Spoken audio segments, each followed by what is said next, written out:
My dear friends and enemies, my name is Sunesha, and we are doing another episode of Swine Radio. And of course, Swine is a part of this. Not a big part, because nobody speaks Piggish. So, in this episode, I will discuss innovations in computer gaming and gaming. This was suggested by me, by Pred, from the famous Pred and Beranie. And also, I will talk about how it felt to be a full-time YouTuber. So let's jump right into it. It was a little bit strange because Pred, he asked me to speak about innovations in computer gaming and games and so on, and he didn't specify the time frame or the time period. So I will actually jump around a bit. This episode will probably be a little bit rambling because there are many subjects that make me rant. So, okay, so let's start. One of the things that really changed gaming for me was I owned a Nintendo and a PC, and I gamed on them both. And I remember when Nintendo in Sweden, they used to have a magazine that came out every month or every second month with Nintendo commercials, and this was my lifeblood, and I really loved to read it. And they had screenshots of the games you could buy, and they introduced the Game Boy. And the Game Boy was really cool because at that time, if you want a portable game, you bought a game and a device, and the game and the device was the same. So you couldn't change the game on the device, you have to buy a new device. So when the Game Boy came, that changed everything in portable gaming day. Or maybe in early 90s. My time periods are always fuzzy because I don't check up. I just remember it was so cool because you can play games together. The first game I had was Tetris and then Super Mario Bros. But a very cool function about the Game Boy was that you had a little cable that you attached to the Game Boy, and you can attach it to your friend's Game Boy. So me and my friend, we played together everywhere you could play. We played on the summer and we played on so on, and that really was a cool concept at the time because all the devices was one game only devices, so that changed everything. I didn't get so many Game Boy games, but that really changed how portable gaming history. Today people have their cell phones and so on and can play on them, and I think it's not really the same because at least the Game Boy was a device made for only play games, so it was actually very cool to play, and games was good and worked very well on that device. If this is something, then Nintendo always has had a strength thing is their controllers. Not today maybe, but back then when everything was really primitive. And about that, I want to do a side note. Again, those platform warriors, you are so silly because I remember at the time people actually fight about which platform was best. But in that time it was Nintendo and Sega and PC gaming and Amiga, and everyone told that PC gaming has no future. And the console PC gamers like me, I said, oh, of course there is a future for PC gaming, and we know it today, and the future is here, and that's correct. But even back then, all your PC gaming master race, the PC gaming master race like me, thought console will not have a future. And everyone can see how wrong I was. And I always smile when I hear the same words told today. They still this console will not work. People will go to PC gaming is so much better, or console PC gaming is so complicated. And I thought about that, and everyone does car metaphors, so I will be different. I will talk about food metaphors. So for me, console gaming is like a microwave oven. You put your dinner in, you take your time, and it's done, and you can eat.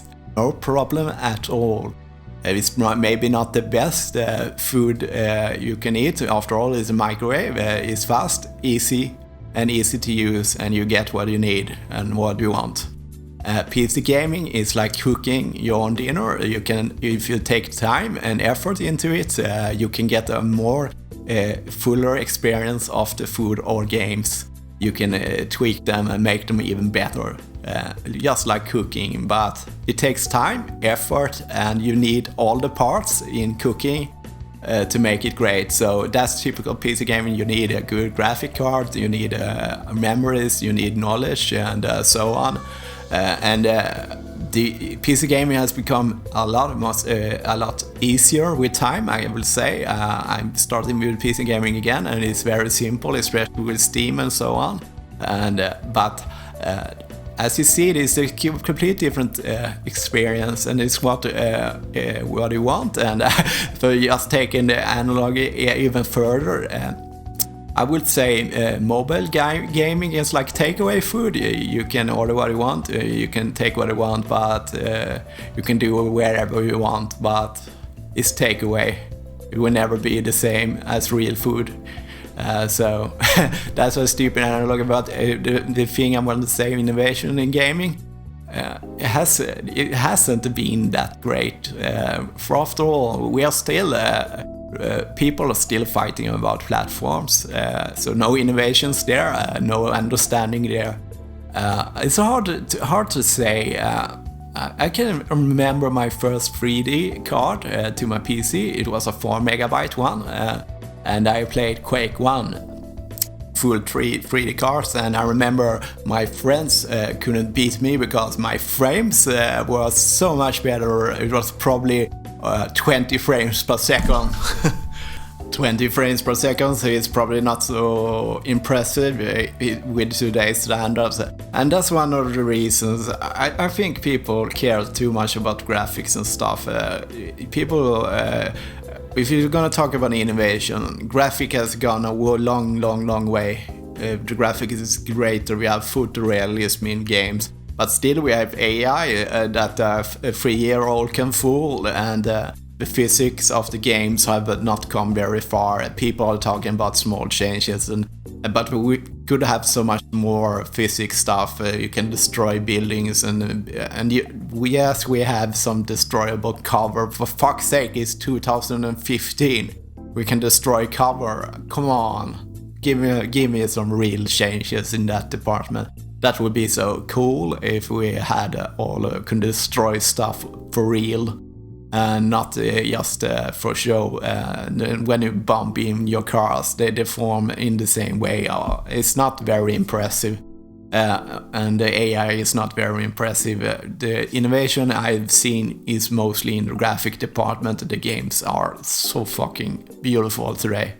And the animation has come along far away. So if I'm going to talk about some innovation has happened in the graphic area, and one cool innovation that happened with L.A. Noire, a game from Rockstars. They motion captured faces. Back then when it was released, the most characters in game looked like they're chewing gum. And you can read faces in that game, and it's all about interrogating witnesses and suspects and so on. And you can actually read stuff on the faces, not just what they are saying or how they are saying it. And that was a really cool game. I know they are coming far away. It doesn't look like chewing gum any longer, and actually some facial expressions have been uncovered in some games, but we are still not there. I think we are not in a place where you can read people very well. They usually look the same, or if it's a cutscene, it's all rendered, and then they really worked on it. But motion capturing the face was a really smart idea from Eleanor. Another thing about AI, I think it was a very cool AI, was in the game from Lionhead Studios. They made a game called Black and White, and you had a creature that you could teach different things. And this was cool because you can teach him to eat people or not to eat people. You you had to learn different behaviors, so it was probably a list of behaviors. So if you did something and promoted that by stroking your creature, he will keep doing that, or you can beat him up if he did something you didn't like. And I remember a fun thing you can add with that AI was that it happened so many fun things. I remember I love to play that multiplayer and fight my creature fighting other people online, and once he cheated on one of my enemies, and of course I liked it very much, so I stroked my creature, so he was very happy, so he knew this was behavior I liked. And the cool thing was, next time I fought the multiplayer creature again, he took a dump on it one more time, and oh, that feeling of joy and happiness of AI that was fun to use was really cool, and I really loved it. It was very primitive, but it was funny, and I think we don't see any games with impressive AI. The most AI do is very shackled. They usually tied to schemes. They do everything by a schedule. They are at that place and they do that, but just random AI that can make you laugh and surprise you is something we haven't seen so much yet of, and I really hope they will go into that. And talking about Lioness Studios, they did these Fable games, and when Peter from Lioness Studios, I don't remember his last name, but hi Peter from Fable, he told us that the dog in Fable was so much smarter than the creature in the black and white. I wanted to fucking stomp in on the head, because that dog was nothing more than a premeditated list of things. You learned it, and it just did it on command. It was not really impressive. Or the dog can find point of interest in your map, for fuck's sake. That's not anything new at all, so that didn't impress me very much. The AI has been disappointing. I must say, the AI today has been disappointing, and people are hyping a game called Shadow of Mordor, so I haven't played it, but I watched it a little bit, and I will probably buy it because it had a great nemesis system. It means that you can fight the same bosses and he will remember things from the fight and so on, and they call this next generation AI, and I say, and I thought, oh, you can do this today, it's just about effort and time, but most of the time people, they put so much fucking effort into the graphics and stuff, and I know that's what sells games, and I understand it completely, but I really want something new, something that can surprise me or impress me AI-wise, a fun AI that are a little bit crazy and just crazy stuff. I know when they made the first new Elder Scrolls games, Oblivion, they talk about schedules and they will gonna have needs and so on, but they actually shackle themselves just to give a gaming experience, so not piss people off. They could do so much more crazy stuff with it, but they decided to go with the typical AI schedule thing, so that was not very impressive either, so people just show up everywhere. I understand that it can be a problem to find a NPC that has his own mind. He will probably wander off and do stupid shit, but how much fun wouldn't that be? But I understand if you make that NPC a quest NPC, it's not so fun to go looking for him in the wilderness for 2 hours, but sometimes I think they can be a little bit looser with that. That would be very cool if they indeed took some time on it. So innovations, I really hope for a lot of more innovations. I've seen graphic-wise, we are really moving into a new era of graphics, and it's fantastic graphic, but it was a long time since a game actually surprised me in gameplay. The gameplay elements is almost the same bottle experience from every game, and it just depends what they put in the bottle, but it's the same thing. I really want to see new gameplay. I know no more open worlds, races, escort quest, fetch quests, was more collectibles, buy, sell dog, shoot people here and there. It has been done so much. We need something fresh, something that can challenge us, something who can laugh at us. I'm sorry, I'm not so impressed. I'm cynical when it comes to game companies, like most people that know me now. I have fun, but I could have a lot more fun. Okay, let's move to another subject that I promised to talk about in the beginning of this episode. Innovation. I think, Fred, I have disappointed you. We're just rambling around about nothing, really nothing. But after all, I have 3 listeners, and they have to suit themselves to listening to this shit. So let's move on to... I had this experience. My nephew came early this summer, so he usually come to me the last 3 years. He has spent the summer with me, which has been a great time because we do games and stuff. And this year was a little bit different because I had my YouTube channel. So we have recorded a lot of stuff together, and as I had vacation, I had time to record a lot of stuff. So we recorded a lot, between 2 to 5 videos per day, and I worked around 4 to 8 hours per day. So I was, in this case, a full-time YouTuber without pay though. And I must say, I have so much more respect for professional YouTubers because it's a lot of work, and to be creative all the time in a full-time job, I'm very impressed by that skill. Some people have it, some musicians, some filmmakers, and so on. I will always be an amateur that do it just this as a hobby and for fun, because if I do 1 video per day, I feel like I can do something creative with it. When I do 2, I can still do it, but with 3, I think my quality is getting lower after every video after that, because I have to do more editing, I have less ideas, I just do stuff without thought usually, and when I do a video I try to be on my best behavior. Wait a moment.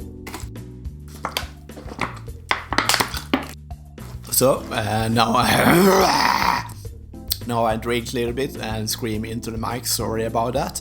So my experience was that I would never want to be a paid full. I don't want to have money for it. I would not want to be a full-time paid YouTuber, because I couldn't produce that quality content. I can barely do it now. How can I do quality content full-time when I have to struggle to do it part-time? I'm a noob when it comes to YouTube videos. I'm learning everything and so on, but I will never actually earn any money on it. In case in some strange future I become semi-popular or something, my channel does. In that case, if people felt like they had to give me money, I will do it on one-time donations, and those donations would go to all the games and stuff for the channel, not to myself to live on, because I'm not a pro and I will never be a creative pro. I have worked as a creative pro, both as a musician and I also worked as a web designer at the time, so that's why my graphic is a little bit chunky. Even if it's very over-designed, that's my weakness. I like to design it, and I like to design it very much and to get over-designed. But I earned money on that, and that took all the fun out of it, especially as a musician. I remember I had work. It was a product called E08 from Steinberg. I was tasked to do the electronic music drums. It was a drummer for amateur musicians, so they could have a drummer, and I had to do 10 different electronic styles. I worked for this for 6 months. I just did program drums for 6 months, and I wanted to kill myself. I love music, but that almost killed me in a way. It was like my soul was slowly dying, and I think it's the same to be a full-time YouTuber. I will just get I will feel like it will absorb all my soul in a bad way. Now it's just an enriching experience for me. It's something fun to do, and it's something I can share with people and really like that experience. But when I want to have people to actually watch it for money, all that stress with the money aspect, and try to live on it, I won't be able to do that because my quality will suck. I'm not a great YouTuber. I will say I'm a decent YouTuber. With my release schedule, I'm a decent. There are probably people a lot better than me, but I don't have what it takes to be popular. Maybe in 2-3 years, when I have more experience in YouTube and creating content, I can do more really top-notch quality, but my quality will always be about fun and amateurish. It's me, my channel is about me playing games, and I share it with my friends and subscribers. All my subscribers, of course, my friends also.